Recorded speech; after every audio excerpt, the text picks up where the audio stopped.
I literally cried every day for 6 months after I left my day job. And it wasn't sadness, it was joy. I was literally so full of joy, it leaked from my eyeballs. And it was wonderful. I remember that first week, I just wandered around my house like a lost sheep. Like, why am I not being told what to do? Like, can I go to the post office? It's 11 o'clock, it's not my lunch break. Like, it's wild. Hey folks, welcome to BookFunnel Podcast, where indie authors get real-world advice on writing, publishing, and growing a career on their own terms. Whether you're just starting out or you're deep into your author journey, we're here to help you build your readership, boost your book sales, and connect with your audience. Each episode, we aim to bring you insights from authors, experts, and industry insiders who have been there, done that, and then some. My name is Jack. I am our lead author support specialist here at BookFunnel. And I am joined today, as always, by my co-hosts, Kelly Tansey and Emma Allison. And our guest for this episode of the BookFunnel Podcast, an author of sapphic romantasy, writing under Ruby Rowe, but also a CEO and entrepreneur, Sacha Black. Sasha. Hello. Thank you for having me. Welcome to the BookFunnel Podcast. We're really excited to have you here. We were just talking before how we've actually wanted to have you on the podcast for some time now, and it finally worked. I know. Thanks. We met up at Author Nation just like a week ago, like literally a week ago, and we made it happen. We got it to click, even with the time zone difference. So I want to thank you for maybe jumping through some hoops to be here with us today. It's going to be a fun conversation. I'm looking forward to it. For those who don't know who you are, I don't know who wouldn't know who you are, but for anybody in the audience who's like not familiar with Sacha Black, just tell us a little bit about yourself. We'll obviously we'll dive into it more, but just a quick introduction for those who don't know. So I am Sacha Black, although I write my fiction as Ruby Rowe. I write sapphic fantasy, very, very spicy sapphic fantasy. I am a TikTok darling, and I am still a speaker. So I took like a year off speaking purely because my business exploded and I just did not have any more capacity. But I am speaking at some conferences again next year. So I am still a speaker. And when I speak, I try and teach, not just give, kind of inspirational keynotes. So I do a little bit of teaching. Previously, I have been a podcast host as well for writers. I had the Rebel Author podcast that is now no longer. I'm a mum and a wife and generally very tired. Yes. Yes.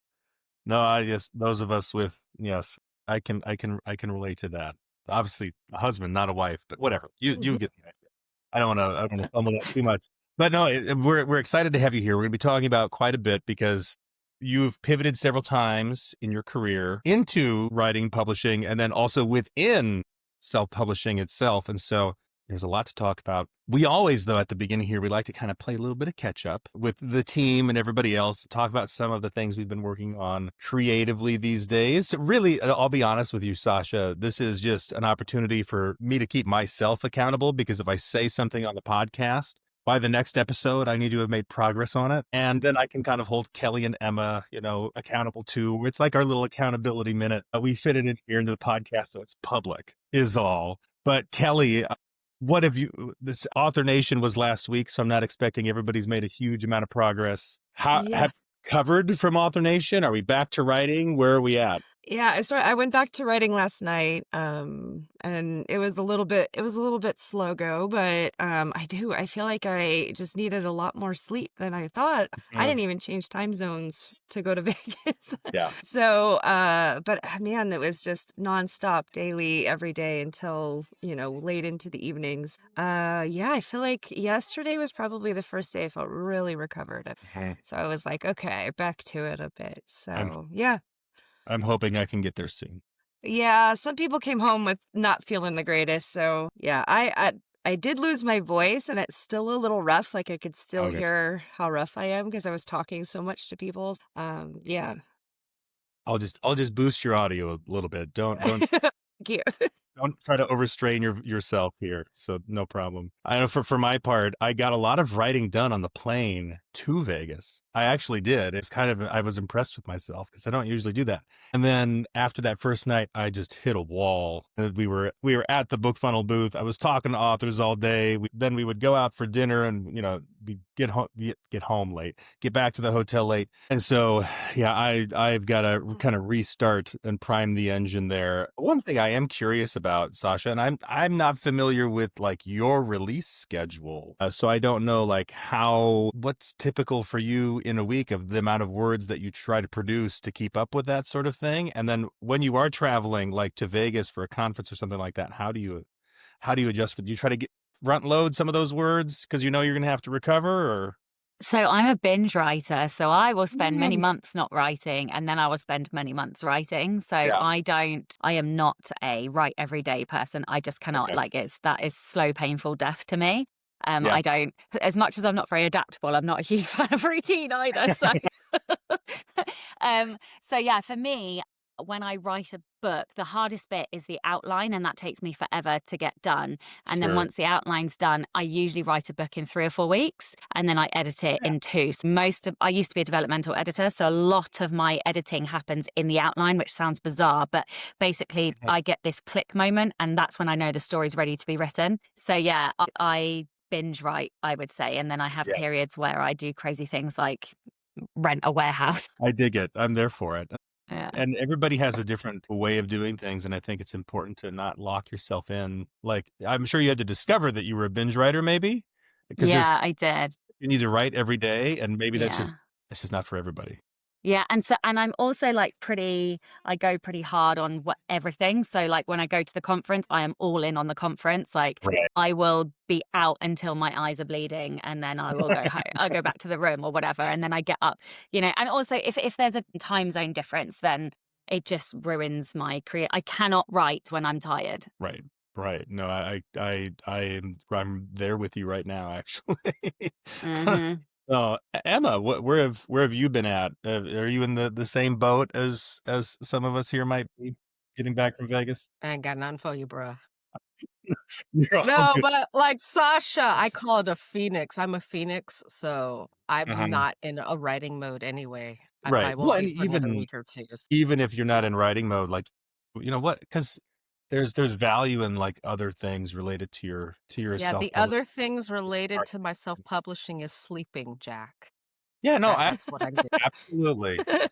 So much. Yes, absolutely. Sleeping is the priority right now. But I guess because you mentioned the whole Phoenix, and this has been mentioned on the podcast before. You've mentioned it a few times, but there's stages I know where it's like you're focusing on marketing now. So writing can be on the back burner, and marketing is really important to your business. So absolutely. So is sleep. Yes. My kids don't seem to know that though. My 2-year-old has decided that she wakes up at like 1 or 2 in the morning, and then she'll crawl into bed she kicks me out of my spot in bed. I'm so glad those days are over. Right.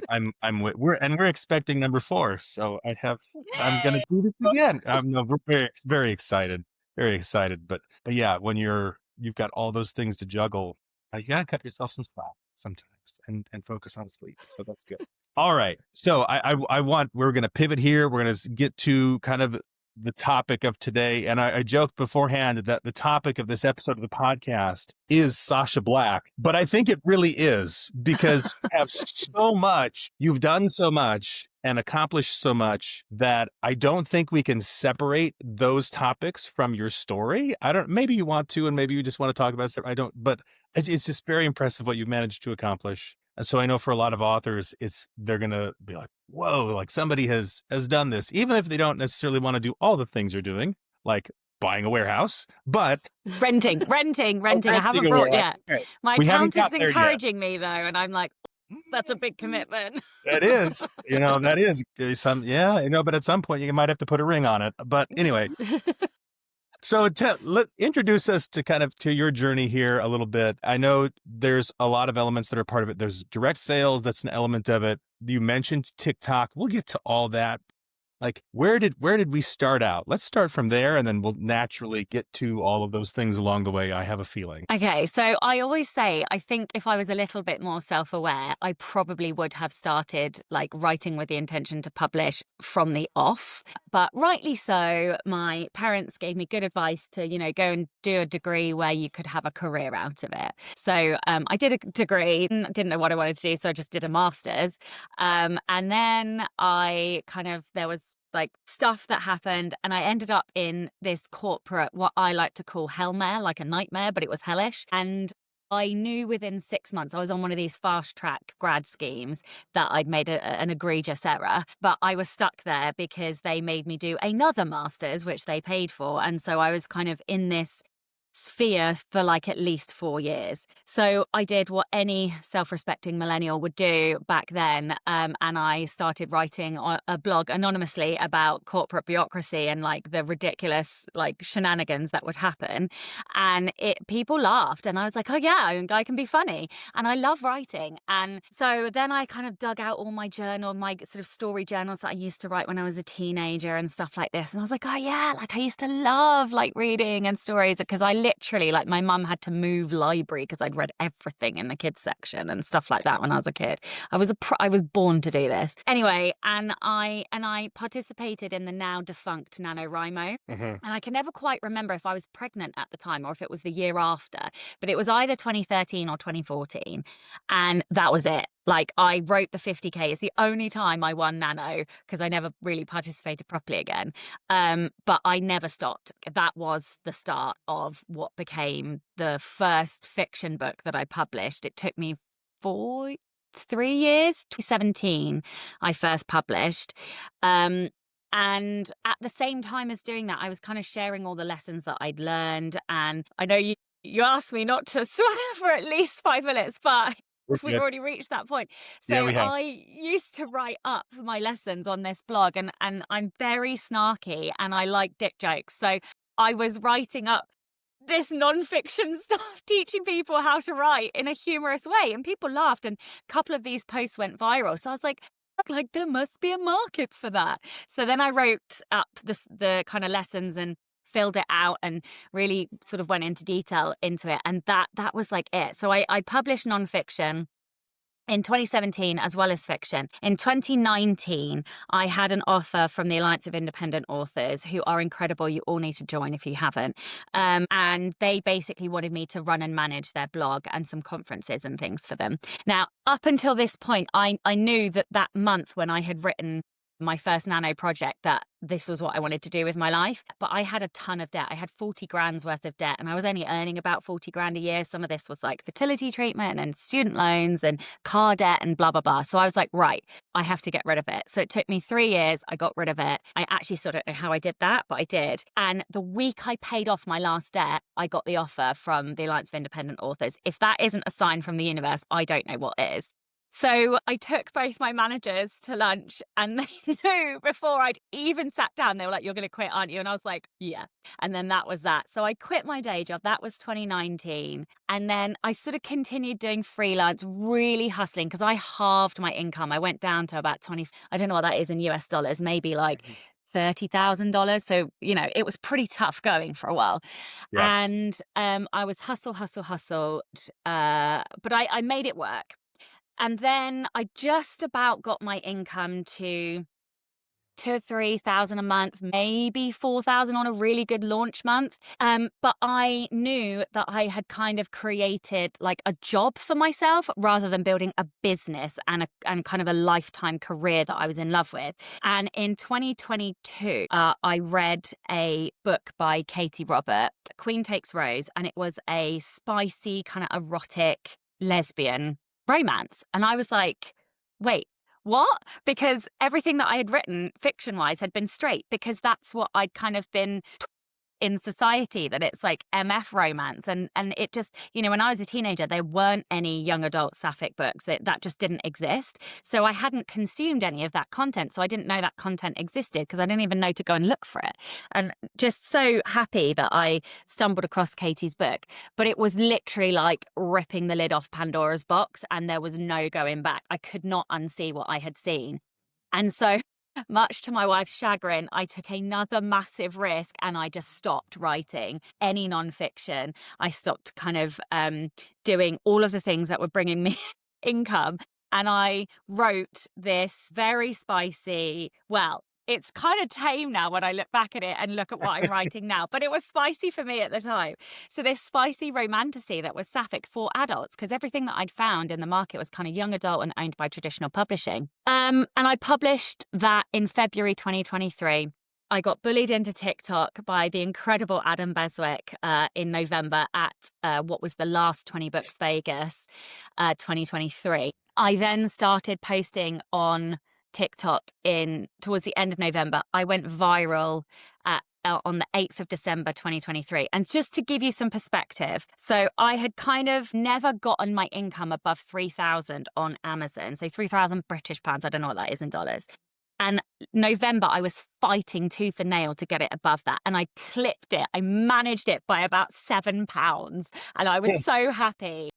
And then I went viral and I slammed like 8 grand on Amazon in December. And then by the July of the following year, it was 19,000 on Amazon. And then by the December, it was 42. But by the following December, I'd also had my warehouse. So I think I turned over about 75 grand in that December. So it literally just changed my entire life. And now I have a warehouse and a team and like this behemoth.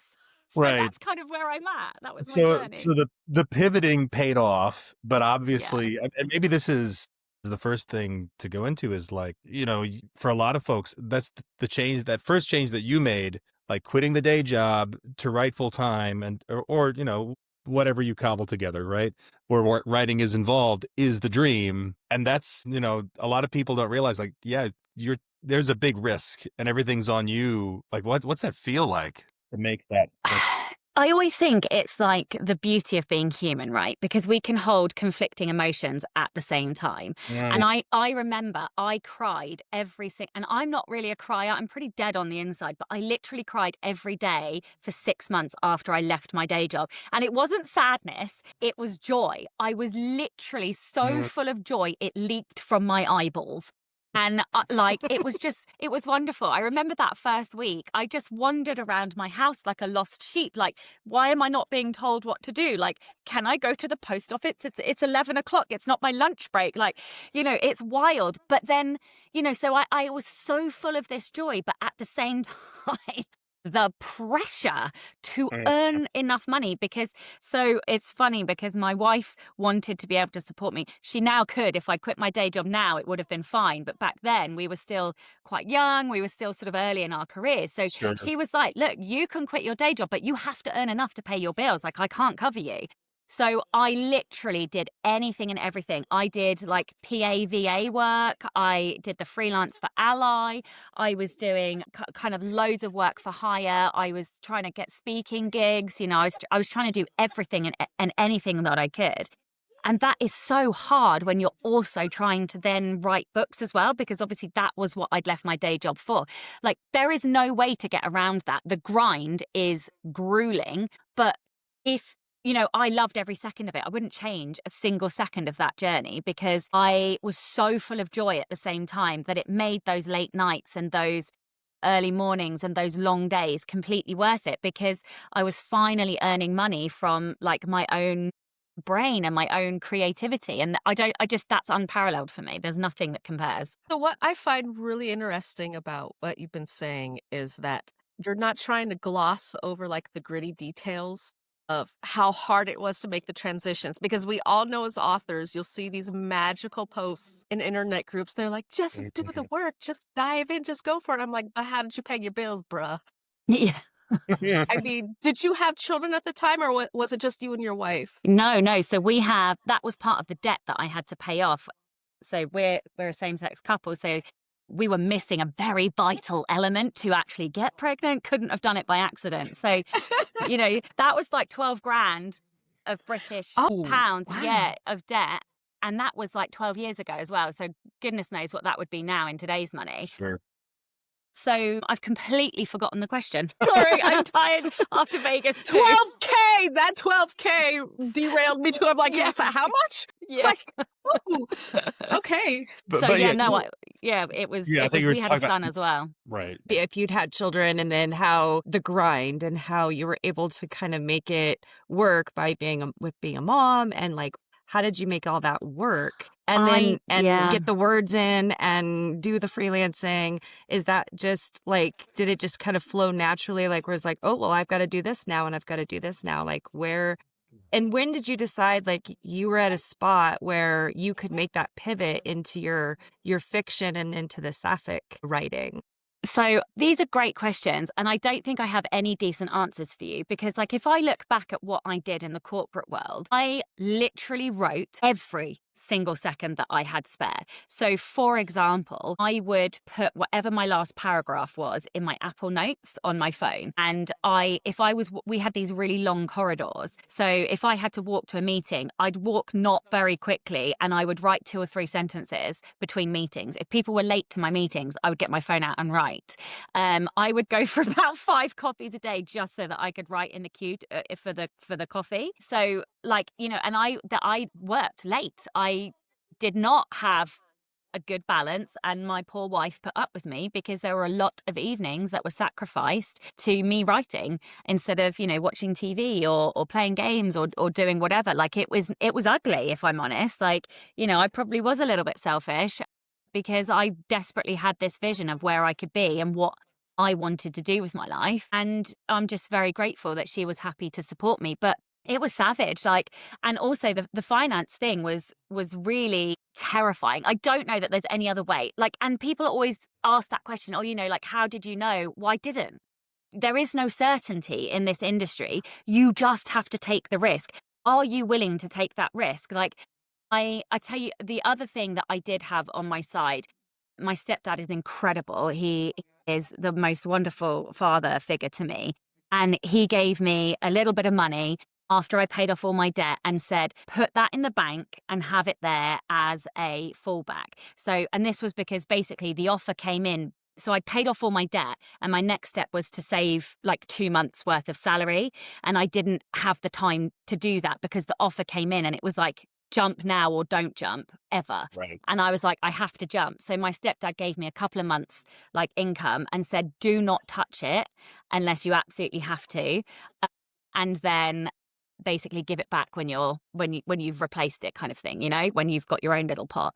And so that would be like the one thing that I would say to people to do that I didn't do, is to save that little pot, because having that buffer there meant that I could take the risk and know that at least the next 2 months were covered. Right. And that's what I would have done had that offer not come in, that I would not have left my job for another couple of months.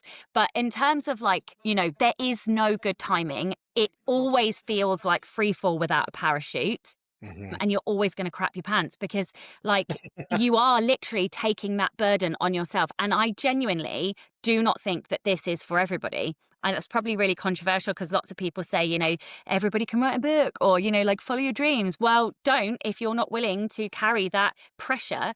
And if that pressure is going to affect your creativity, don't do it, because it will crush you. Keep your day job and write alongside it. There is no shame in that. I don't know why so many people in this industry kind of put being full time on a pedestal. It's fucking hard. It's really hard.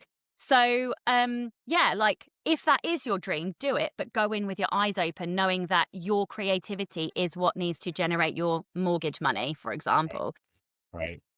And so again, with the sapphic books, like, it was not a cool conversation with my wife. I just remember the blood kind of draining out of her face as because my wife doesn't like risk, whereas I will eat risk for breakfast. Yeah.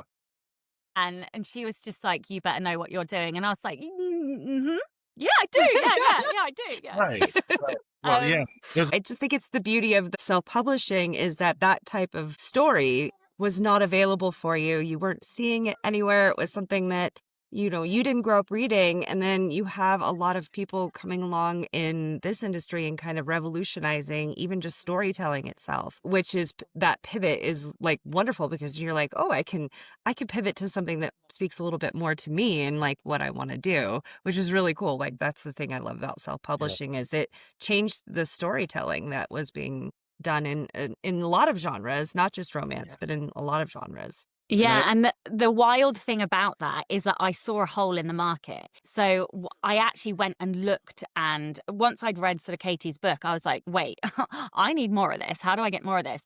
And there was hardly anything, because all of the adult lesbian romances were contemporary, and any fantasy that I found, I am like diehard fantasy reader, always have been, and any fantasy that I found was young adult. And I was like, well, where are the authors? Like, where are the books? And there was like 3 or something, you know, right at the bottom of the charts or whatever. And I was like, "Oh, I'm going to fix this."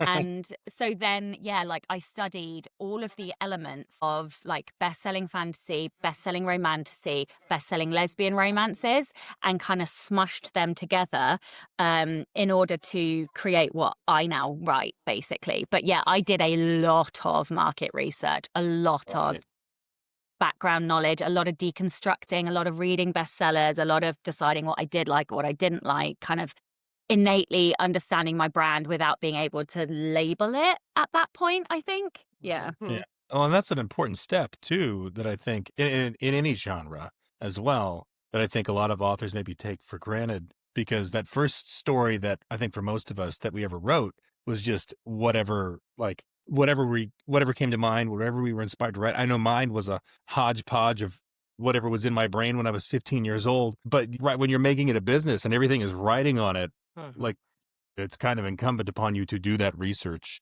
if you're going to risk it all, right? Mm-hmm.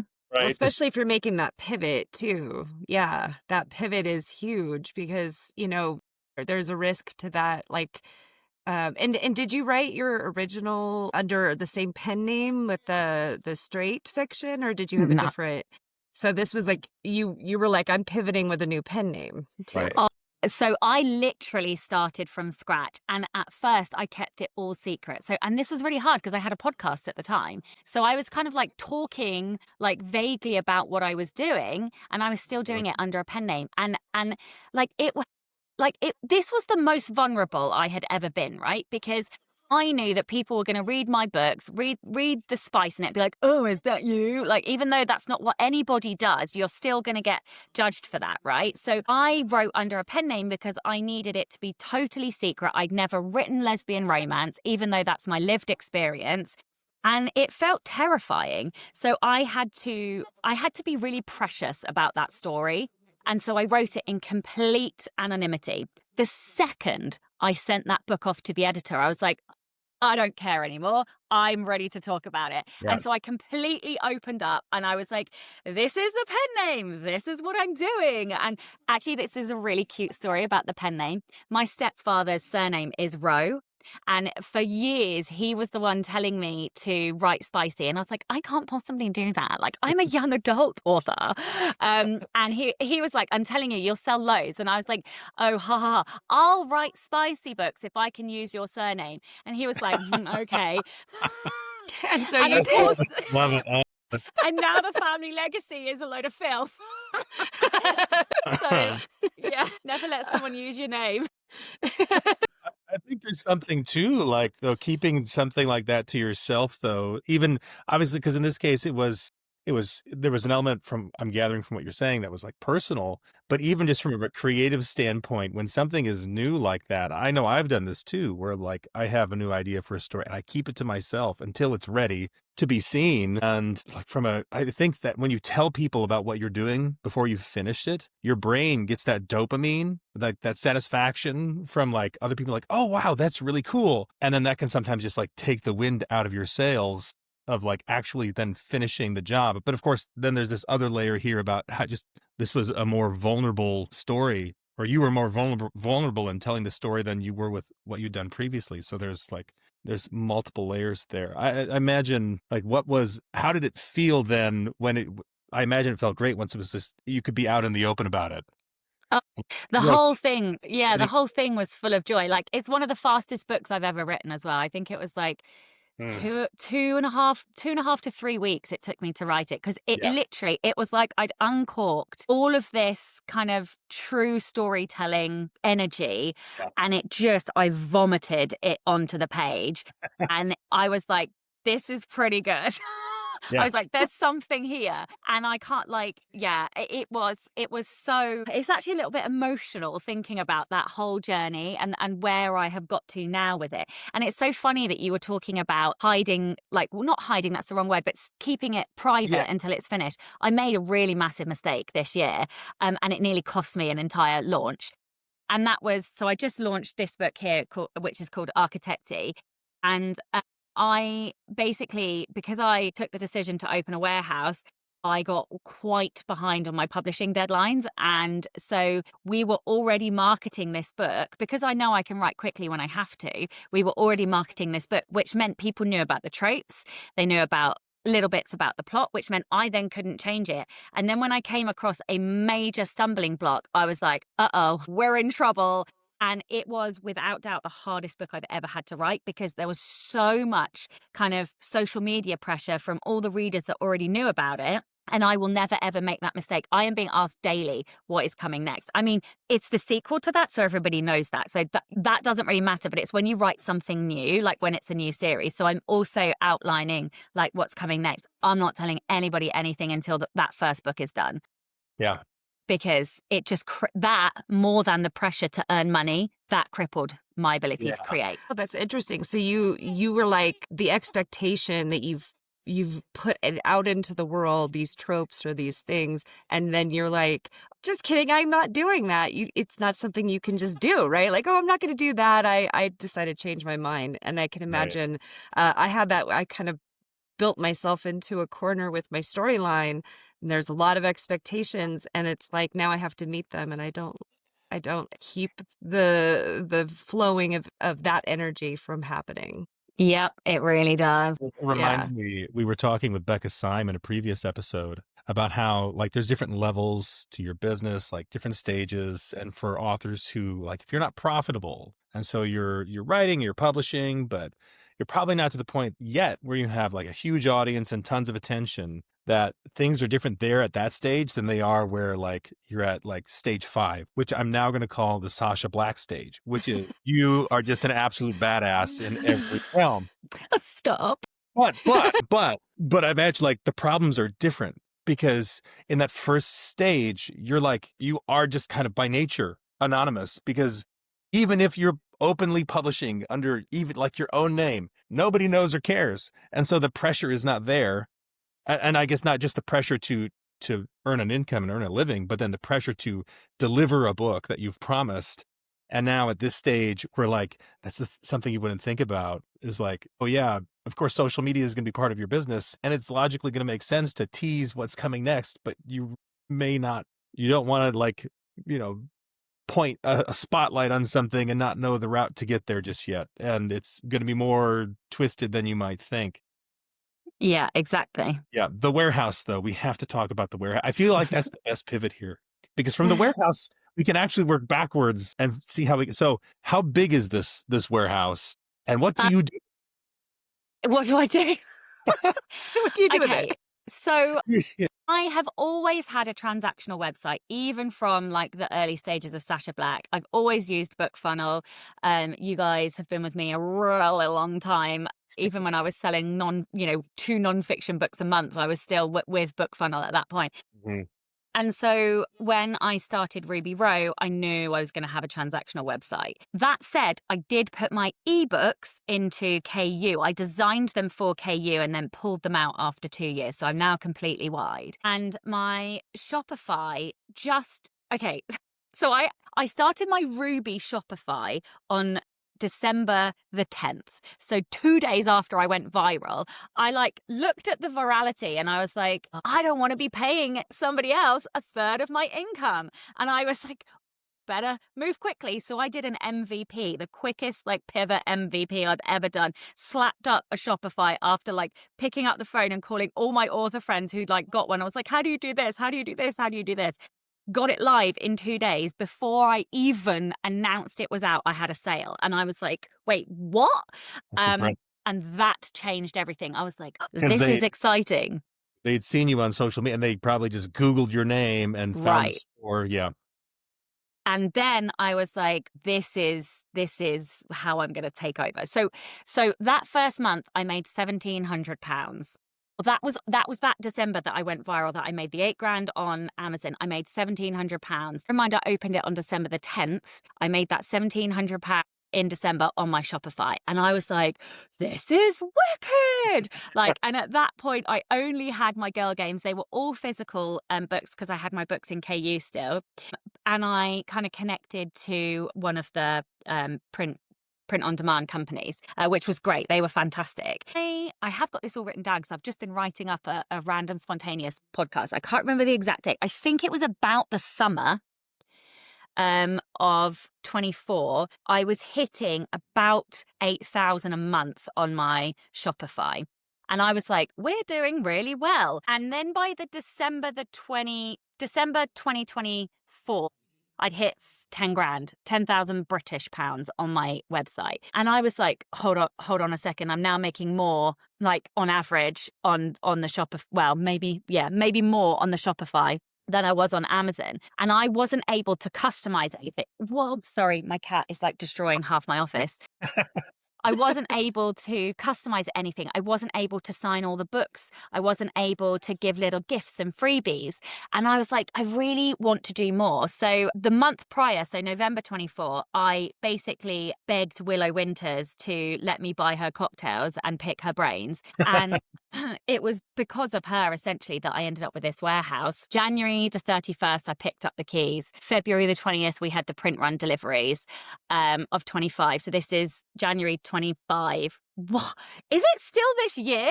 This has been a long year. So yeah, February. For another month and a half now. Yeah. Yep. Yeah. I am tired. Man, I didn't realize it was this year still. But yeah. You've been hustling. Yeah. Like, I'm sorry to interrupt you here, but like you're having, so everybody in the audience understands clearly, you are having your books, your physical books, delivered to your warehouse. Yeah.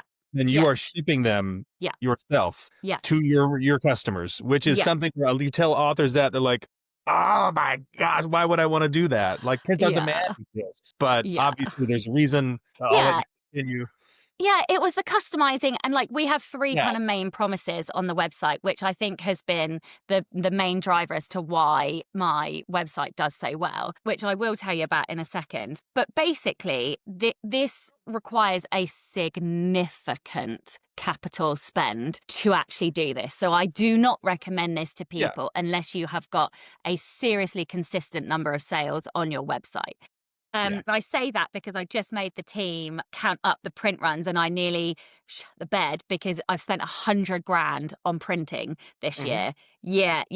And that does include my Kickstarter, which was just over a third of that money. But the rest, I think it was like 68 grand or whatever it was printing for the warehouse. So it is a big expenditure.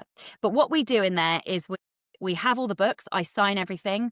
We parcel it, we give freebies, we ship them out. We are also now moving into book boxes as well. And so the reason why I think I've done well is threefold. The first thing, I took a huge risk. Another one, you'll notice a trend here. Apparently this podcast is about risk. I decided to release short stories, or novellas really, on my website exclusively. You know, sometimes I always think that, well, what am I trying to say here? I think one of the reasons KU does so well is because it is exclusive and therefore the readers know that that's the only place they can get it. Obviously, the subscription is a huge part of that, but the exclusivity is what forces people there. So I was like, well, maybe I make some stuff exclusive on my website because then I force readers to come to me. So I've done that not once, not twice, but 4 times now. And I will waft these books on my TikTok or on my Insta or wherever. And people are like, oh, wait, I don't have that. That's not on Amazon. Where do I get that? And I'm like, oh, honey, let me tell you. And of course, that first time, I make sure they have a really good experience, right? They get freebies, they get character art, they get whatever, everything comes signed.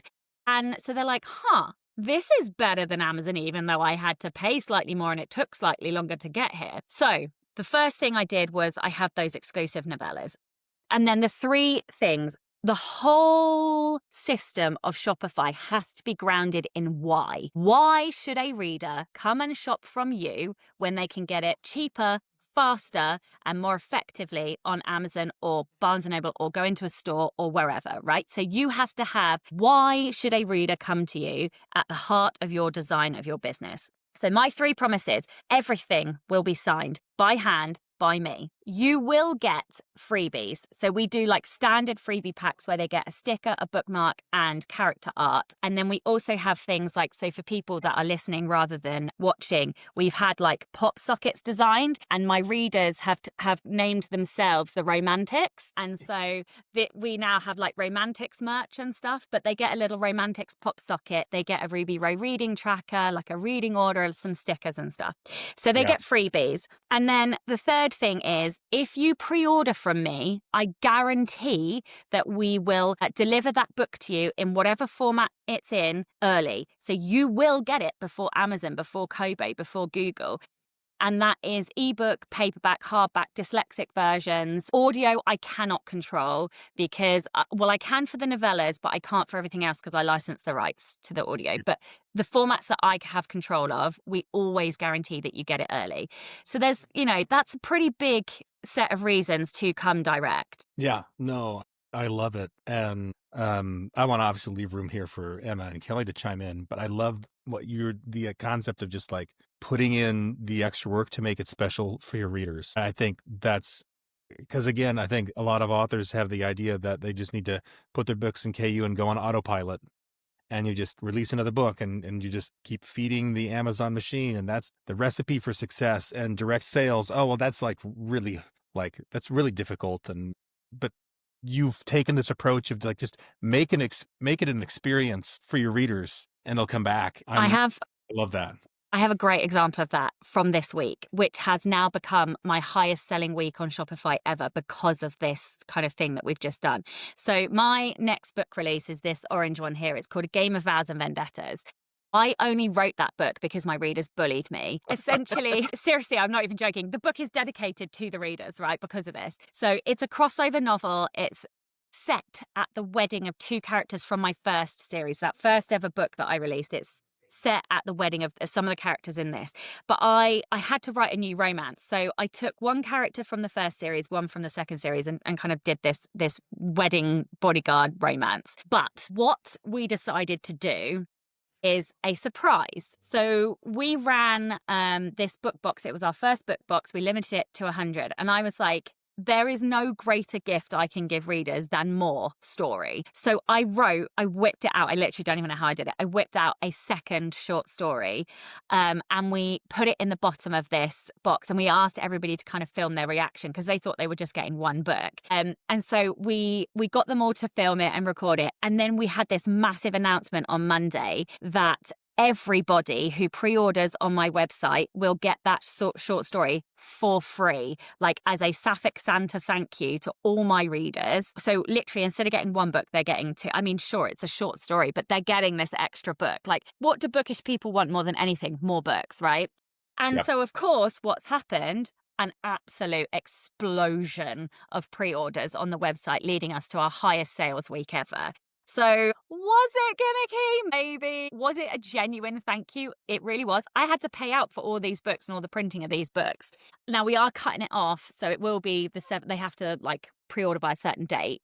But like they've gone wild for it, and it's putting readers at the heart of what I do. Like, it was a thank you. I am genuinely grateful. Like, I wouldn't have a career if it wasn't for them. But there is nothing that I love more than book mail. And it's like giving every single reader a present. Like, what is better than that? I love it. I literally love it. So, yeah. So I was just thinking about like your employees. So now you're an employer.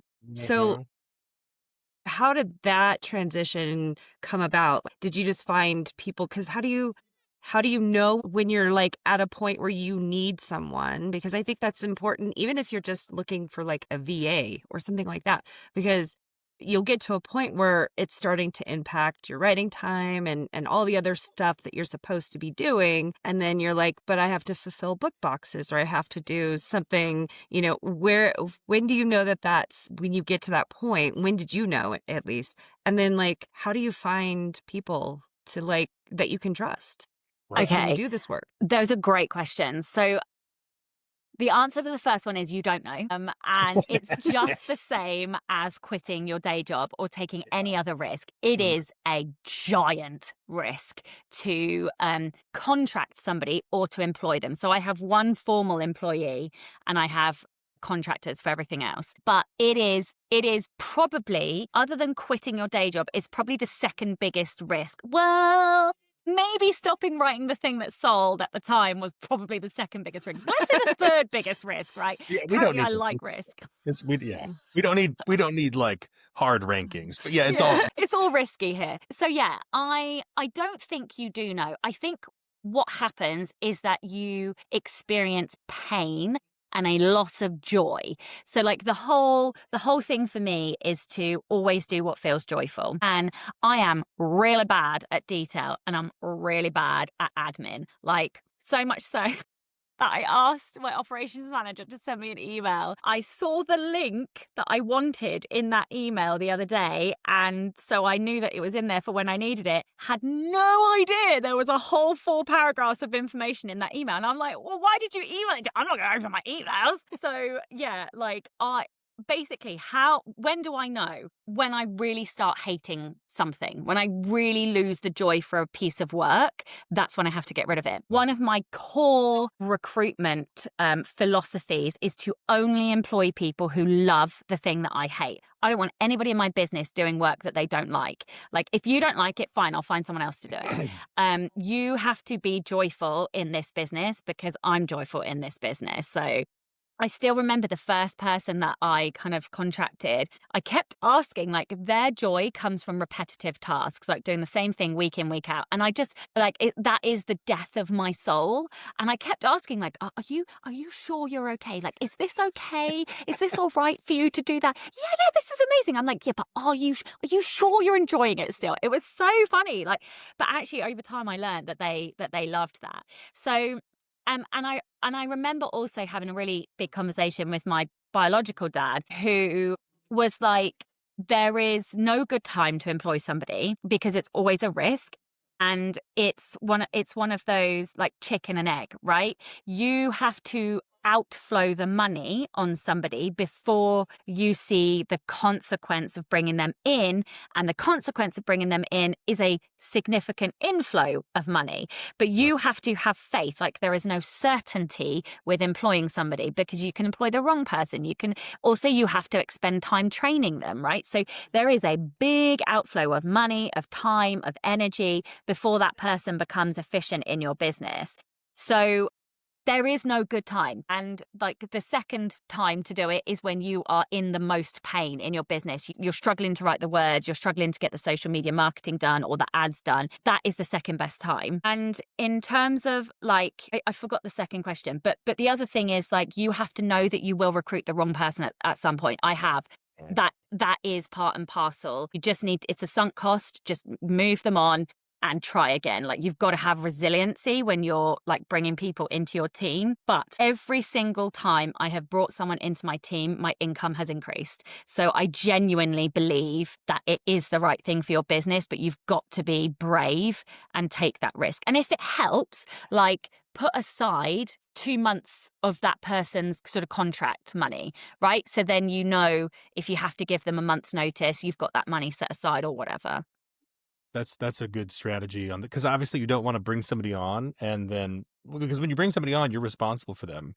Really is kind of like having a toddler in your business, because you've got to manage them. You've got to train them, like you said, to get them efficient in your business. But there's a big degree of responsibility there. Like, you are providing for that person, right? That's how they're paying their bills. That's how they're feeding their family and themselves. And so I think having that measure of responsibility is wise. I know Kelly's, like, the second part of her question was like finding those people that you can trust. That was it. How do you know you can trust somebody? And like you said, you will wind up hiring the wrong person or bringing the wrong person in, and it's not a good fit, and you amicably move on, I'm sure. But yeah, where do you start? Because I know how like BookFunnel started, and like nepotism all the way down.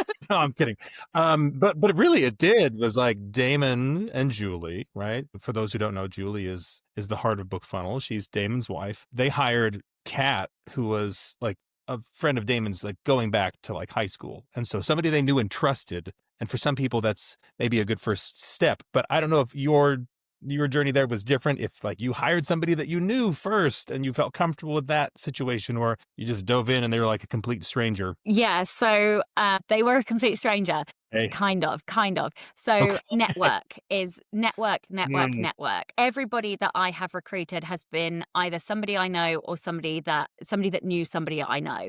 Yeah. And the first person was a friend of a friend. And she's an American expat, still with me. And I think in the 5 or 6 years that we have known each other, we've only been on Zoom twice, maybe 3 times. Like but she was just the perfect person for me. The reason that I know that is that her top 5 strengths are all blue, Clifton strengths for people that don't know. So all hers are relationship building. I got no blues anywhere in sight, anywhere. I'm all yellow.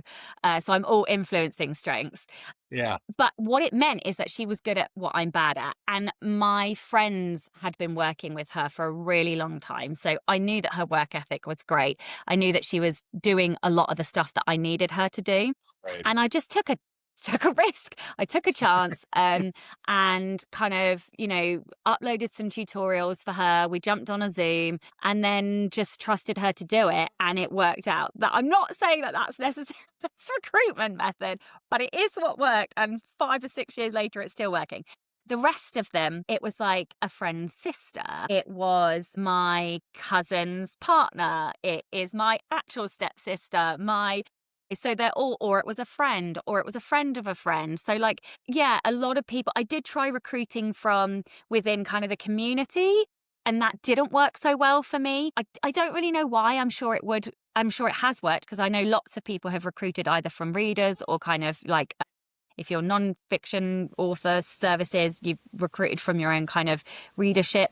That can work. It didn't work for me. But yeah, it has pretty much been people that I know or people that I know somebody who knows somebody. So network is amazing. And that's why I always tell people go to the conferences, ask the questions. I am sure that is also based on my personal strengths. Even though I don't have relationship building strengths, I'm like a networker because of my yellow Clifton strength influencing things. So I'm always going to find people through people, whereas somebody who might be more analytical or more thinky or slightly more sort of reserved in those situations might want to do like your online recruitment or your, posting in local community groups or something like that. But for me, generally, I find people by knowing people. Also, because I really value the opinions of people in my life. And if they say they trust them, then I'll lead with trust. Right. Right. Well, and there's something to be said too for there being even in that first case where it was not somebody that you knew directly, but they'd worked with some other folks that you had that connection that way. There's sort of an implicit accountability where if you bring them on and they screw you over or something, right? Because that can happen too, right? It's not just that, the business could, fail or something like that, but like, who knows what the situation could be. There's an accountability that they have then to the person that recommended them to you. Mm-hmm. And so even if you don't directly know the person, the fact that there's that like interconnection, I think like, what is it? There's a certain percentage of the workforce where you got the job from somebody else that worked there. And that's one of the best ways to recruit because that accountability is built in. And sometimes a complete stranger works. Somebody totally unconnected, but it makes sense, especially in a small business, I think. So that makes, I'm not surprised at all. That's how it naturally evolved. But we have to get to TikTok. We have to like TikTok is the word of the day, it seems, in self-publishing. We were at Author Nation and there was a lot of talk about TikTok while we were there. I know Author Scale was there and their whole thing is TikTok. So there were a lot of authors kind of on that. I did a lot of one-on-ones with authors who were like, I got to do TikTok now. And I think they're getting bullied like you were into TikTok, right? If I remember correctly. So how did you get into it? What did you think of it before you did? And it sounds like it's working for you. You think? Yeah. So, okay. So here's the funny thing about TikTok. I don't really believe in having regrets, but I do think that I made a mistake. And I started my TikTok January the 1st, 2nd, 3rd, whatever, 2023. So the month before I released my first sapphic book. Mm-hmm. And I posted every day. And my whole mission was to get 1,000 followers so that I could get the link in my bio so Yeah. that I could link them out to wherever. And I did it in 3 weeks. That should have been a green flag sign to me that I knew how to do. But like, obviously, I'm like ex-theatre kid, had an agent, did voiceover work. I bloody love the camera, you know, like I should have. I don't know why I didn't click on. But, you know, I had 2 viral posts in those first 3 weeks. Like, I should have recognized the potential and I didn't. So I launched and then I stopped. And that was a mistake because I suspect a lot of the sales that came and sort of gave me that boost in that February were probably from TikTok looking back now. And so I then stopped what I was doing and just sort of plodded along, doing Instagram, a little bit of Instagram. I've never really run ads. I've run a couple of Amazon ads, maybe like $100 a month, $300 a month. That's about it that I've only ever spent. I have no idea what I'm doing on there. I just like click auto and hope for the best. I'm doing well though. That's what we all do. Yeah. Click something. Yeah. Amazon ads. I've heard a very similar story from other authors too, so I don't think you're alone. Yeah. And then basically, I actually met Adam in the March in Seville, 20 Books Seville, and we made a pinky promise that I would be a 6-figure author by the following year. Bear in mind, I'd never even earned 50 grand, let alone 100 grand. I was like, yeah, I'll do it. Yeah. Had no clue how I was going to do it, but there's power in a pinky promise. And then by the November, he was like, so have you done TikTok? And I was like, no, I haven't, no. And so he was like, right, I'm going to hold you to account. And then when we got back, we did this little group accountability where we would all check in to make sure we'd done our posts. And I mean, I can give you tactics and things for TikTok if you like. I can tell you like how I've structured what I've done. But I mean, do you want me to do that? Do you want me to give some tips and tricks? Yeah, for sure. Yeah, Oh, yeah, I think for sure. that'd be great. Sure, a lot of the audience would like that. You know how we all talk about writing to market and how everybody can teach you how to write to market? Well, you need to reel to TikTok, right? Like you actually need to do the same methodology as writing to market, but on TikTok. It's an algorithm, which means it has certain wants, certain likes, certain things that work. So I just applied my deconstruction method, but to TikTok videos. So I went and looked at all the best-selling videos, right? The viral videos, anything over 50K. I'd go and look at, well, why is it working? What did it do? What was in the first frame? What was the hook? Was there a linguistic thing? There's a ton of juxtapositions in videos that go viral. There's a ton of conflict in that main first hook. There's something unexpected. It's just copywriting, but in a video and on a really short number of word scale. There were certain things like movement in those initial videos, or, you know, we went through this period of slideshows, right? Like it's always going to change. It's always adapting. It's always evolving. But that same methodology of break down what is working. And I don't always just look at author videos or reader videos that have gone viral. I look at any industry viral videos because you can apply something from a different industry. You can bend that to your own genre, your own niche. And so that's what I do. And that's what I've always done. And I'm lucky I go viral a lot, but it's you just have to turn it into a game. That's what I did. I turned it into a game and I am number one competition and I don't like losing. So that's basically what I did. And also like I'm very comfortable on camera. That helps. Like I do, like if you are not comfortable on camera, don't do TikTok. Like just don't. Find another method or do slideshows only. That's a great way of using TikTok if you don't like your face on camera. But like, yeah, I think if you think you might like being on camera, you absolutely need to give it a go. But if you are like super shy, super awkward on camera, don't do it. It's just not going to be worth your time. And I know that's probably brutal to say that, but oh well.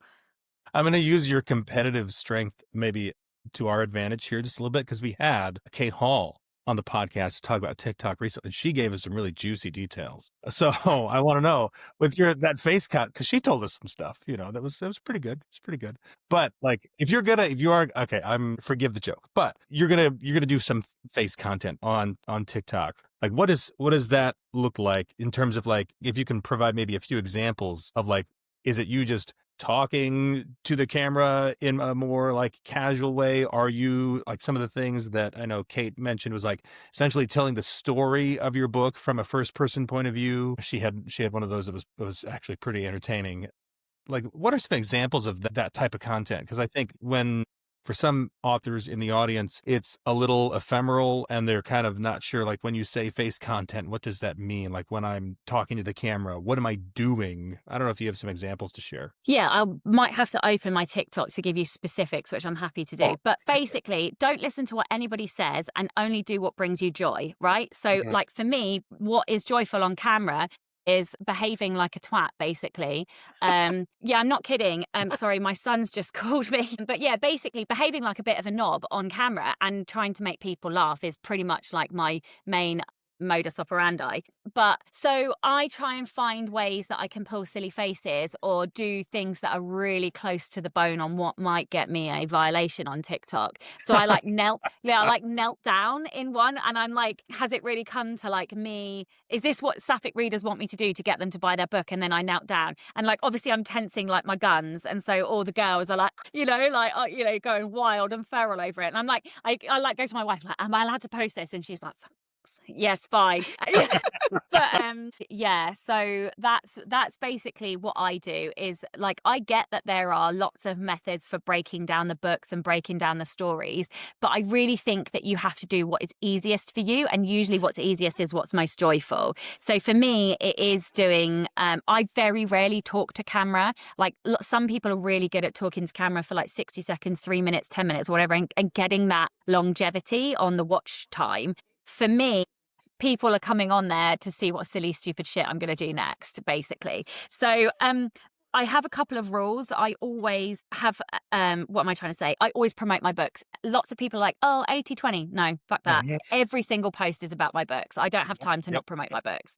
And I okay, so there's this is what I mean about close to the bone. So for example, I put on there, so I don't know if you can see, I've got like a slipcase with books. This is really naughty. You're gonna have to put like an 18 on this. But I basically was like, sick lesbian move to get my sapphic romantasy books out. And then like I'm there struggling to like pull them out of the case. And then I use my two middle fingers to pull them out. No, but that's your your audience, right? Like they're spicy. You gotta do what you gotta do. Right? But that's what I mean. Like that is spicy AF. It's completely on brand for me to break all the rules, and it talks about my books. And I saw some guy, I can't even remember what the video was. It was not a bookish video at all. It was some like nerdy something or other in some other industry. And so that's an example. What else? And then I do a lot of face to camera, and one of them was like, when the masked lesbian vampire is all, what do you want to eat? And then like I show my next book and I just like stare at the camera knowingly, because it's like me, like the princess, right? That's what you want to eat. So most of mine are like really quite, rude. But it's in line with the audience, and I think that's what matters. Yeah, right? Exactly. Sometimes I will take like hook formats and talk about the stories, but quite often, and I think this is unique to my genre, maybe, my readers often struggle to find books. That's like my own personal journey. They really, really struggle to find books, and I'm really sorry. Like there aren't many adult fantasy books for queer women or queer sapphic people. And so a lot of my posts that go virals are just the ones that say like, when you're looking for, because that is what my readers are struggling. And so it's a little bit about knowing your readers, knowing your niche, and yes, playing close to the bone. But, also I'm not afraid to like make a menace out of myself. So I just reposted one that got nearly 100,000 views. And like, I don't know if you guys can see, but like, it's literally me, like with my face so close to the camera. And that's what I mean. Like, and I think some of this is about authenticity, right? Like, and that's why I said earlier, what is joyful to you? I have no shame, literally none. I will happily make a fool out of myself if it gets a laugh. And I think that comes through. People get that they can't. I was bullied so badly in school that now nobody can bully me because I haven't got any shame. And I think it's like that kind of ethos on videos. Like if you are being your truest self, people will tag along with you rather than being like, that's awkward. Because people could look at that and be like, oh, what is she doing? But yeah. I heard this, that the best way to make friends is to be friendly. And so to be authentic like that and to be comfortable in yourself is like you're projecting yourself as like a friendly, likable person. Like I'm not gonna, be an asshole to you, that sort of thing. And there's that sort of parasocial relationship that happens on social media, but it's still really powerful. And I actually got to experience it at Author Nation because I got hugs from people I don't know who are like, because I do the webinar and that's the webinars and stuff like that. Like, I love your webinars. Like, you don't know me, but I know you and that kind of stuff. Like, I'm sure you get some of that. You probably get more of that than I do, but you don't realize, I don't think we realize you put yourself out there and be authentic, be who you are, and people are going to gravitate towards you. And that's like part of being human. It's not a gimmick. It's not like some sort of thing where you're tricking them by being authentic, because you can't do that. You can't trick people into thinking you're authentic and then they buy all your books. No, you are authentic. And then it's like they're buying books from a friend sort of thing. Is that it? Am I over target there, or am I? No, I think you're absolutely bang on. And as you were talking, I was like, oh yeah. So one of the things that I have realized about my audience is that my audience is full of neurodiverse people, a huge population of autistic and ADHD people in particular, lots of also dyslexic readers, but in particular autism and ADHD. And it's kind of through that and also through my son who has ADHD, that I've sort of realized that I am definitely not neurotypical. And what happened is I was so authentic in the text that people with, sort of shorter attention spans have been able to read my book. I must get 3 or 4 messages a week saying, I've never been able to read. I could not put your books down. I've read your entire back catalogue in 10 days. And yeah, literally, I get this a lot. And I think it's the way in which I write, because I am very hyperactive and I have, clean, short sentences. I will mess around with the white space in order to force people to read through my story. And so I write extremely fast-paced books in fantasy, which is not allowed, but that's what I do. And so but that's authentic to me, and that's what I love reading. And so I think it has appealed to this huge group of readers who've not been able to feel seen in their queerness, but also feel like something can hold their attention. So yeah, I've converted a ton of people into fantasy, a ton of people into reading. Like, it's wild. I think they've said when you look at all the different social medias, TikTok is the one where authenticity matters. You don't have to have your hair done and your makeup done, and you don't have to have all the face. Sometimes it's literally like the more authentic you are, the better it does, because that's what that viewership in general as a TikTok likes. But then when you're looking for your audience, and everybody has to know their audience, like you have figured like your exact audience likes these things, the kind of humor that you put out there is meant for your particular audience. And every person listening has an audience. There's a group of people that would enjoy your content. And if you write sci-fi, or it doesn't matter what you write, there's probably an audience that you can speak to with authenticity, which is the important part, especially and I think a little bit on Reels too, like TikTok and Reels. They really do enjoy that. Like, you're just being real. Like, I just picked up my phone and started talking, and here comes the story, and like here comes the thing. Can we circle back to the theme of this? Because I think there's an inherent risk in that, and that's why people are afraid to do it, because there is risk in being yourself, because what if people don't like you for who you are? And so this is another thing that I do on TikTok, and this I'm not necessarily telling people to do, but I love it when I get haters. So I have replied to. So I have this 1-star review that is by far and away my favorite review I have ever received, ever. And it's a 1-star review, and it says basically P***RN. They didn't even write the O, and it is literally like, it is the best thing. Like, a few months later, somebody replied to it and was like, yeah, that's the point. So I've got 2 screenshots of this review, one of like the original review and one of the review with the reply. That MF has garnered me hundreds of thousands of views. I've gone viral probably 6 or 7 or 8 times with variations on this 1-star review thing. And I am just like, I will run with that till the day I die, because one person's trash is another man's treasure, right? And I am very happy to put you off my books, because by putting you off, I'm going to be getting tighter and tighter and closer to my audience. But you have to have resilience. You've got to have emotional resilience for that, because nobody is impenetrable. It does hurt to get hate. It does hurt to get, people making awful comments to you or saying that your book's rubbish when you've spent all year working on it or whatever. But actually, just turn that into lemonade, right? Because you can. Right. Well, Yeah.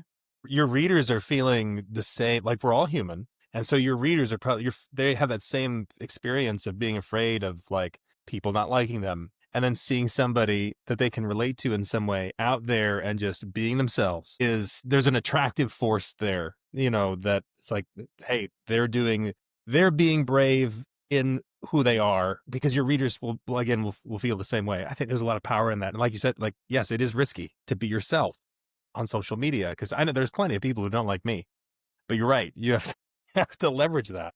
I was at Author Nation, and you all know I snuck away to Johnny Truant's, why am I going to say seminar? I am so tired, y'all, but I snuck away to Johnny Truant's talk, and I asked him at the end, because of course I had to, ask a question.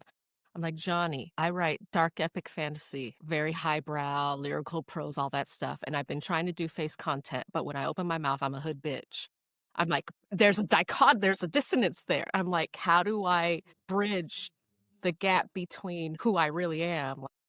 Oh, lean into that. And Oh my God. and that's what he was saying. He's saying the readers are not expecting you to be this highbrow, highfalutin Fey Lord. I'm like, but Johnny. Seriously, the very first thing I said about TikTok was juxtapositions. You are the juxtaposition. Yeah. I would lean all the way into that. Like when you're a hood girl, but you write literary prose like this, and then like a quote. Do you know what I mean? Like boom, boom, boom. Like, or like when you're a hood girl, but like your romance is beautiful. I mean, that's terrible. I'm doing this on the fly, but do you know what I mean? Like there are I could twist that 700 different ways. Like she's like, you just gave me material, girl. You're saying you have all this flowery prose, which is great, totally awesome. But like now I want to hear it. Now I want to see it from that, you said it first, the hood bitch sort of like, I want to hear it in that vernacular. It's okay. You can say it. No, I know. But between I know I want to offend you. Sasha and Johnny and Kate, I'm sensing a real theme, which is odd because social media for so long has been about everything's fake and scripted, especially on Instagram, girl. Don't get me started. But in the author community, I think the real theme is being authentic and connecting with people from who you are versus trying to put up this Insta facade of this life you don't have. And please don't Google my house because y'all do not want to know where I really live. It ain't fancy. So, all the transitions as well that you could do, like dress as your like high fancy character and then boom, but the author looks like this. Do you know what I mean? Like, there's so many transitions in musics in there. Like you are a gold mine of potential. Yes. I mean, if the author doesn't even wear pants most of the day, so I think that's pretty, that right there is probably for all authors, especially like if you are at home just in your sweatpants, I think people do have like, readers have like an idea of like, oh, being an author must be so like, glamorous a bit. And it's like, nope. Yeah. like, nah, I wrote in my bed today because I couldn't crawl out of it. Now I know like one thing, and maybe with this authenticity bit, we're kind of, there's 2 audiences on TikTok. There's author talk and there's book talk. And obviously you want to find your readers, and author talk is more like, from what I know, and Sasha, you tell me if I'm wrong, but like it's authors talking to authors. And then over here in book talk, it's readers talking to readers, but authors can be in that conversation. That's probably where you're going to find readers more so. How do you approach that? Or is it just very like, talk about your books and the readers will come? So I have no idea what author talk is. Never been on it. Have no clue. And I don't use TikTok as a user. So I use and abuse TikTok. I am extremely focused with what I do on there. I don't doom scroll. I go on there. You like, so I am probably the 1% of people, and because I don't feel the you know how people get hooked on like scrolling, and I don't do that. And I don't know why. I think that's something to do with like my strengths or whatever. But basically, I go onto TikTok and I will scroll, but I am hyper focused, hyper fixating on looking for a video that I can turn into a marketing video for me. So I'm not there watching for content, for other people's content. I'm not there watching, you know, I mean, the one exception to that is I have noticed quite a high population of cat videos in my feed, which probably tells you that I pause too long on them. But yeah, I have no idea. I don't know what author talk is because I've never gone looking for it. And in terms of book talk, occasionally I will do a search. Like if I want to do like a I don't know, like a mafia romance or a stalker romance, I might go and have a look at a few videos just to see what books are being recommended, to see if that marries with K-Lytics, if it marries with Publisher Rocket, if it marries with the bestseller list. But yeah, I don't really use it. So in terms of like my usage of TikTok, I go on, I scroll purely looking for hooks, for good trending sounds, for trending like action or a trending style, for want of a better word. And then once I've found it, I will make my 2 or 3 videos, usually in one go, and then I put them into drafts, and then I only go back on to post, and I stay on the app for 2 to 3 minutes, and in which those 2 to 3 minutes I will reply to comments, and I will then go back to the For You page, and I will continue to look for, can I find anything else to use for tomorrow? And I don't use it for any other purpose at all. And I think that is why I still have my sanity intact after doing TikTok for 2 years, 3 videos a day, every day for nearly 600 and however many days it is, without fail, no day off ever. Right. No, And always about your book. Always about books. Every single video. Yeah. Right. And that's I like that you make it about that, because a lot of authors have been told you not to promote your own books. Like even I know. I don't get it. I've had to coach authors on this before. Like, no, like there's a place in your newsletter for the Christmas card where you're telling everybody how your week went and all that stuff and all that cute stuff. But like, it's about you, man. Like you've got to, like, your books have to be there. They can't, otherwise, you know.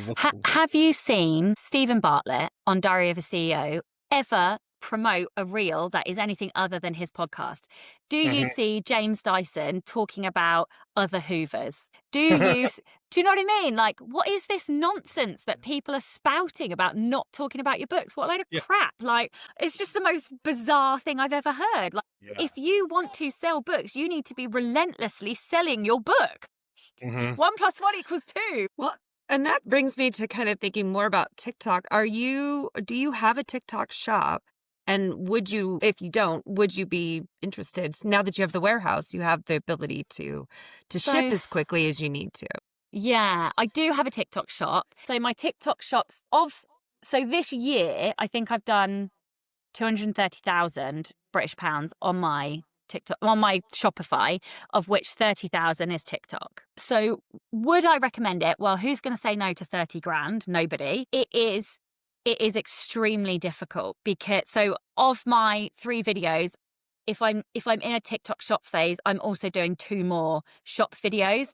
I find those energetically much more grueling. I don't know why. I haven't worked that out yet. I think it's maybe because it's repetitive and it's exactly the same, more or less the same thing. You're like boxing, you're showing the books, you're talking about the books. And I, as much as I'm not adaptable, I do like new and different. So I think that's why I like TikTok, because everything is always different. But the other thing with TikTok Shop is they have a lot of rules, and it is very easy to violate those rules. I have had multiple books banned off of TikTok Shop because other people have reported them. They've said they're too spicy, which I think is utterly outrageous. And I actually think it's because of the type of spice, because you'll see books that are much darker than mine still sold on TikTok. So I'm trying, and I'm not going to get political here, but that's my feeling. Whether or not I'm right, I can't say, but I do find it interesting that it keeps being my books that are taken off. So I have lost a little bit of love for TikTok Shop because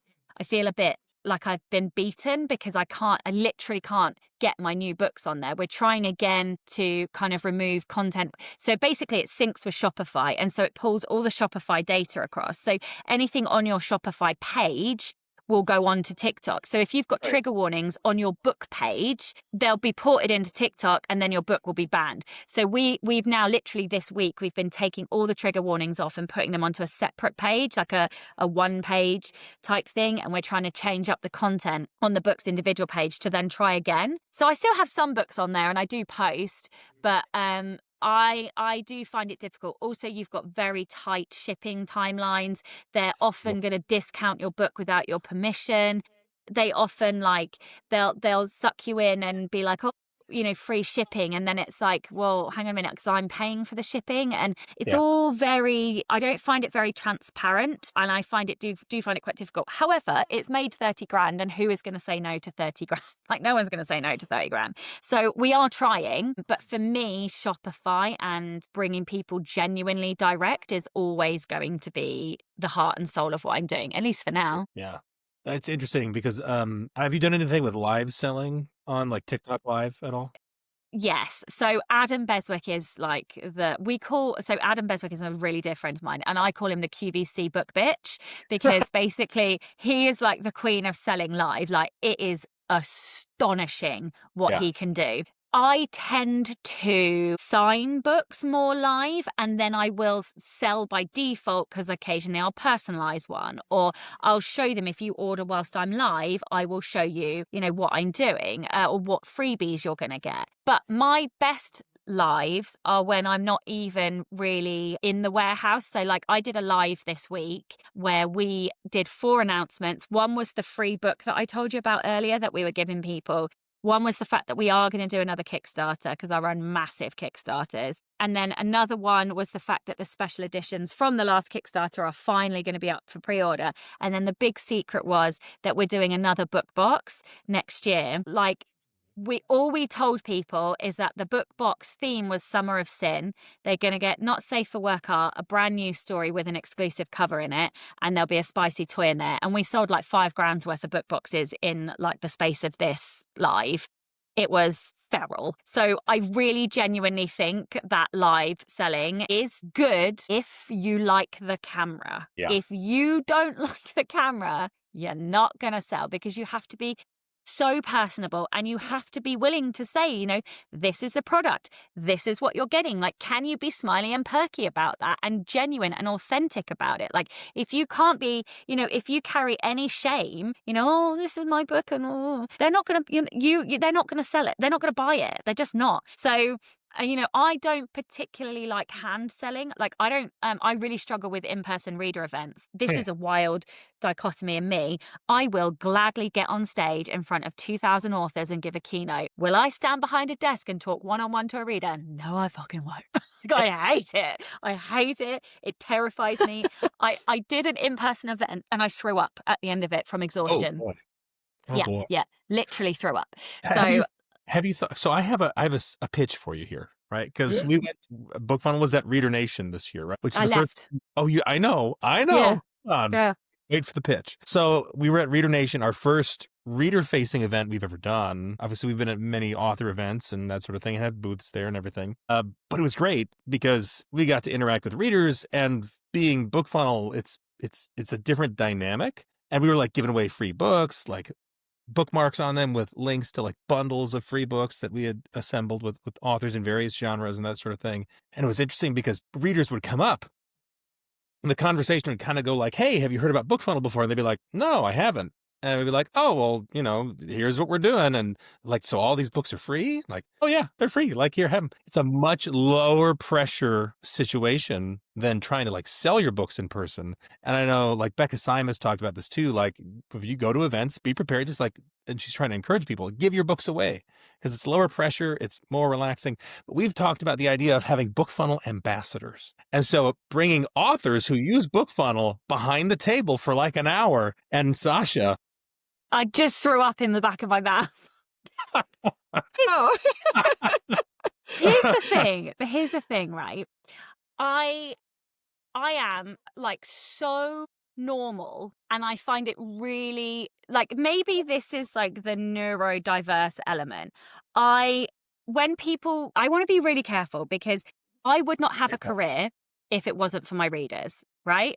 I love them. I appreciate them. I write daily gratitude, and 9 times out of 10, it is the readers that I'm being grateful for every single day. When you reach a certain point, they put you on a pedestal. Yeah. They will cry on you. They will want you to hug them. I'm not much of a hugger. I don't mind the selfies because I often did that, like in the author community. But like, I don't know, I get very awkward. I don't know how to respond to people when they are feeling a lot of feelings, basically. Right. I don't know what to do with that, which is Right. why I love being on stage and like pushing out all the energy, and like why I love being behind the camera, because I can perform to camera. When I have somebody in front of me, I freeze up and I don't know what to say. My wife laughed at me because she's like, you are at a party, you are an Olympic sport for awkward. Like, she just like will watch me being really super awkward. Like, it is, I often have to take her places because I'm so uncomfortable. The minute I know somebody, I'm like, yeah, but I just can't, I struggle so much. And then when you're having to meet new people, back to back to back to back to back to back, I end up throwing up from exhaustion. Sure. So No I just, pressure, by the way. I'm yeah, I not. think it's just not for me. And that's that's the thing too, is like, you need to know, like, if that, I think there's some authors who I would encourage every author to like try something new and step out of their comfort zone, because you might not know. Maybe you try something, you're like, I don't know, and then it works for you and it's great, and you suddenly realize that you feel really comfortable, but you've done that and it's not. Well, and the other part of that is like, where are your readers? So I have done 3 in-person events since I started Ruby. The first one was a queer one, and I was fine at that event. The second one was just a reader event, a romance kind of readerish event. And that's the one that I threw up on, because it was so much having to convert people, so much having to deal with their judgment because it wasn't straight romance. It was so exhausting on a hand selling basis that I was like, I don't know if I can ever do that again. Then I went and did Rare, which was incredible. Like, it was such an amazing event. The organizers were incredible. I would never have anything sort of negative to say about it. But my readers weren't there. I had a handful of readers who had, by coincidence, got a ticket. And actually one of them is like somebody who I adore, who I've met multiple times. So actually I was fine. That wasn't exhausting. It was wonderful. But there was like an entire row, 16, 20 romance authors. There were 3 sapphic authors in the whole of the event. My readers were not there. And those big in-person events are for big, big, big authors. The Anna Huang, the Lee Rivers, the, whoever those massive authors are. That's where those readers are just queuing for hours, and then you get the scraps of what's left over. It is not a good use of my time to go to those events. If it was a really big queer romance or queer book event, I might consider doing it. But I think you also have to think about, are your readers actually there? Like, if you write science fiction and fantasy, maybe you should be going to a Comic-Con instead. Maybe that's a better place for you than like just a general book event. Right. And I genuinely think the most successful reader events are niched down. So go to a rare event if you're a romance writer. Go to a queer event if you're a queer author. Go to a Comic-Con if you're a SFF author, Yeah. No, that makes a lot of sense. And I'm by no means trying to pressure you whatsoever, but that does make sense. I had the privilege of speaking with Johnny B. Truant at the end of Reader Nation, and he gave me some insight, and it kind of verifies exactly what you're saying. Like, you might go to one reader event and it's, well, like that one you described, it's not the right vibe. It's not, like, your readers aren't there, or even if like your readers aren't there, like readers who are open to what you're writing aren't there. And there's the concept of being the only book on the shelf is one thing that I think works for some authors. Go set, like you said, to a Comic-Con where you're probably the only author there, but there's people who, if they're there at a Comic-Con, they're probably interested in sci-fi and fantasy. And so it's a natural fit. Or find a reader event that is niched down to your target audience, where even if it's not your readers there, that the readers there are interested in what you're writing. So I think Yeah. that's a decision you have to make, like in the planning stage, if you're wanting to go down that route. But I'm And not also trying your to strengths. pressure you. I'm not trying to pressure you at all. You keep saying that, but I'm now feeling the pressure.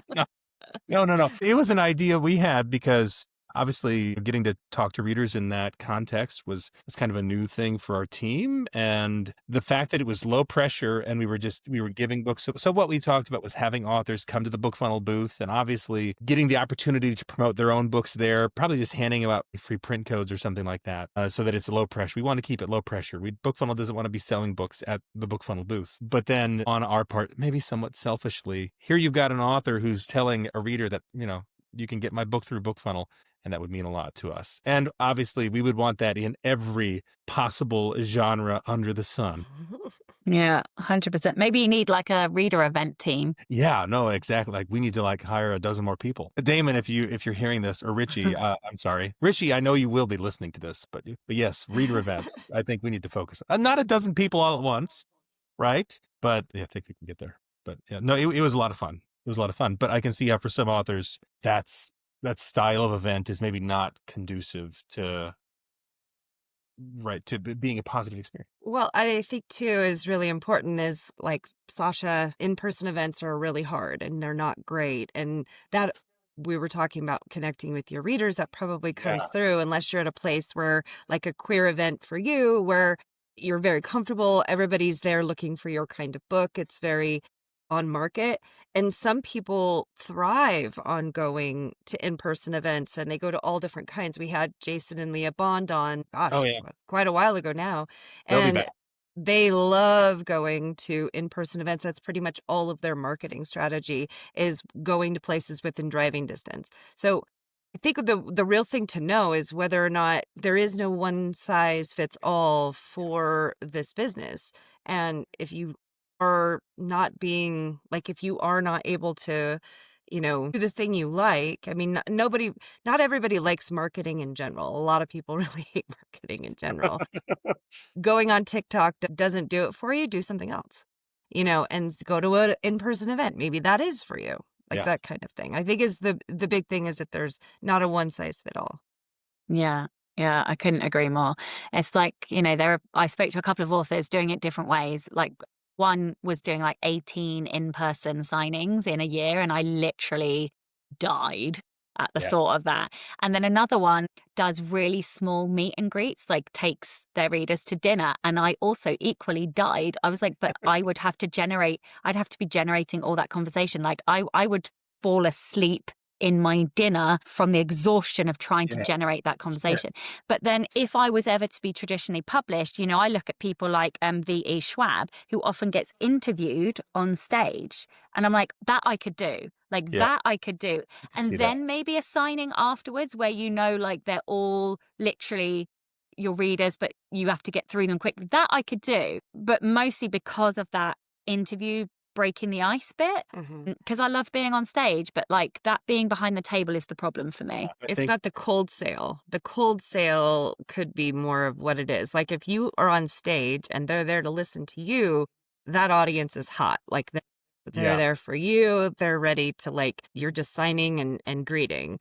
But if you have that cold sale of come buy my books as they walk by, it's a little bit of a different challenge. You have made me click in my brain. I have no relationship strengths. Like in terms of Clifton strengths, I've got no blue relationship building strengths. All I have are yellow influencing strengths. So all I have skills wise is to influence, which is very much standing on stage, pushing influence out. It's not building that one-on-one relationship. That makes so much sense to me. Yeah. No, and I to kind of draw a comparison here, I'm sure there are plenty of authors who go to tons of in-person events where they're having to do the cold sales pitch, right? And they're totally fine with that. And then somebody tells them, hey, what about TikTok? And they throw up in the back. Yeah, exactly. Everybody's different. Yes. And I didn't want to introduce that whole thing I really didn't want to put pressure on you. I was more wanting to talk about that concept here on the podcast, but it's good to know your strengths. Yeah. lean and double down and lean into those. I was giving a bunch of one-on-ones when we were there and getting to sit down with authors. There was one author in particular who she came there. She's like, people are telling me I've got to use BookFunnel for this, that, and the other. And like, I'm not using BookFunnel to the fullest. And I'm going through all the normal stuff that we tend to do first, which is like talking about group promos and talking about reader magnets and all this other stuff. And eventually got around to, and it seemed kind of a lukewarm response, and eventually got around to like, okay, well, how big is your mailing list? And it's like 4,000 or 5,000 people. Okay, well, from the conversation we had leading up to that, I wouldn't have known. Where did you get them? At in-person events. I do like 24 a year. OMG, And that I'm is like, shocking to me. Forget everything I just said. Just keep doing that. Like, and BookFunnel has some features that can help you. Like, we have some features that can help you augment that thing, but like, just do that. Well, you're doing the thing that's working, and don't feel like you don't have to fit the mold of everybody else. There are maybe some things that are kind of non-negotiable in the self-publishing world, like a newsletter. Yes, but Really good thing to have. But if that doesn't bring you joy, outsource the writing of it to someone else. Yes, exactly. But still worth having.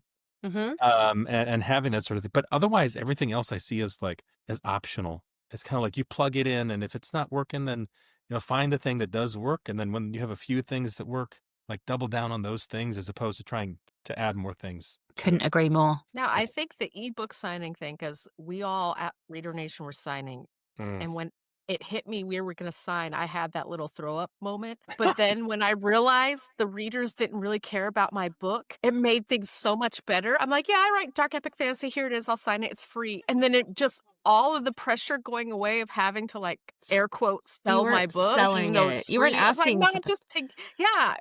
And you weren't asking them for anything. Conversations. Yeah, I had some nice conversations with readers, but it was because I really didn't give a fudge if they got my book or not.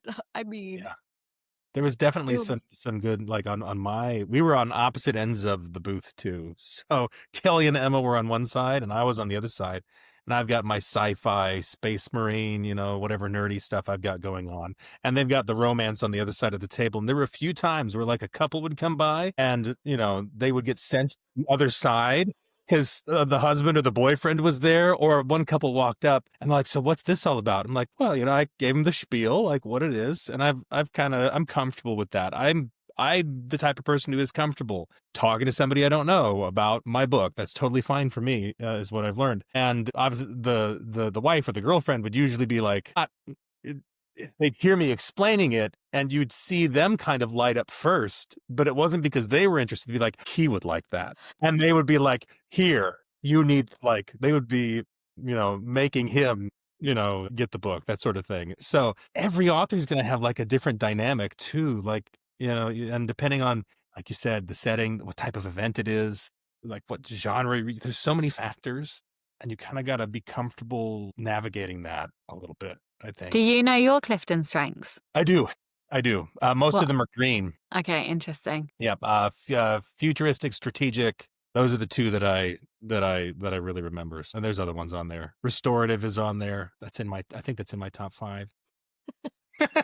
Do you guys know your top strengths? Yeah. Yes, and I have no relationship building either. I have Relator, but that's a very particular.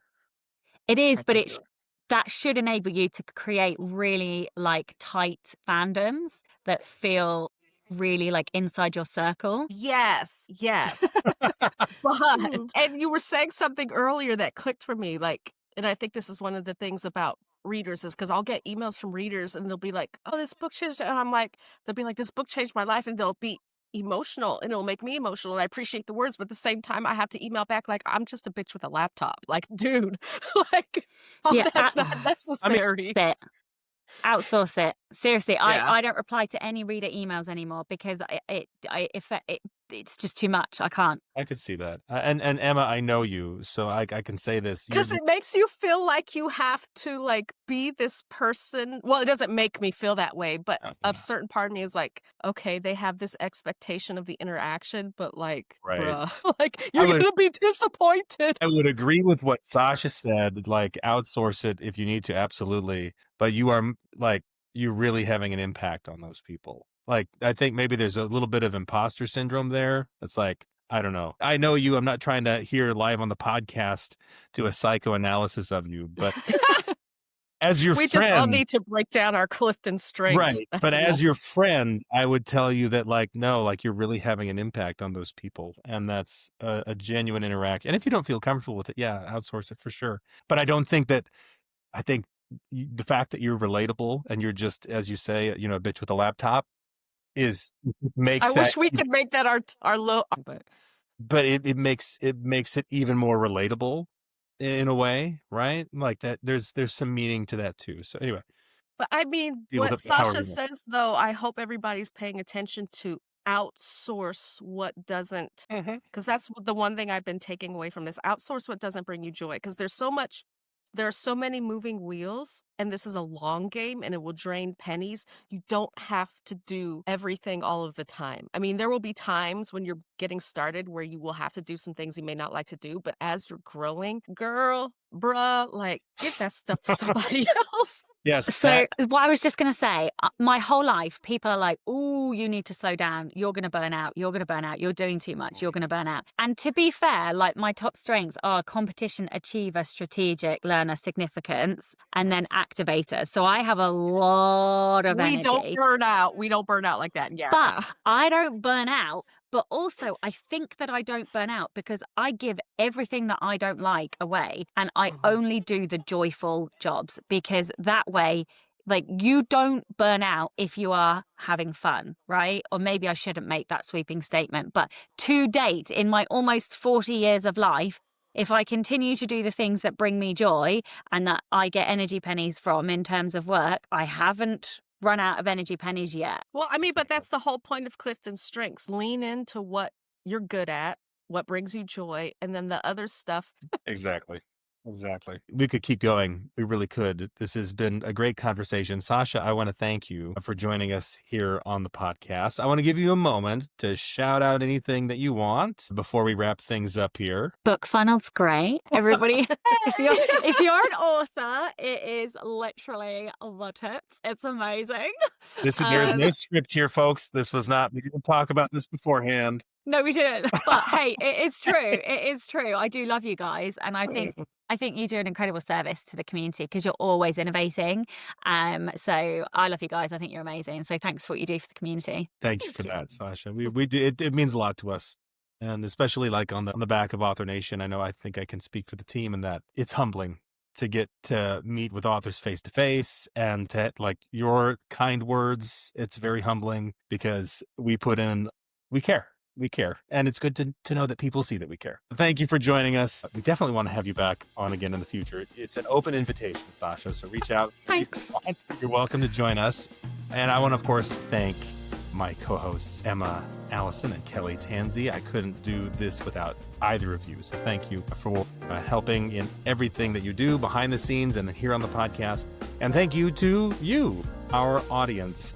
If you are watching here on YouTube, please subscribe to the channel and like this video. In fact, if you want to, in the comments, put your number one takeaway from this episode of the podcast. That helps other people, see what we talked about, and they might listen to the whole thing and find something insightful that you also found insightful. So please do that. It really helps other authors find this content if you think it's beneficial to you. If you're listening to the BookFunnel podcast on Spotify, Apple Podcasts, or anywhere else, please follow us there and write a review. It really does mean a lot to us. From all of us here, BookFunnel team, I want to thank you for listening, and we'll see you all in the next one. Thank you for watching.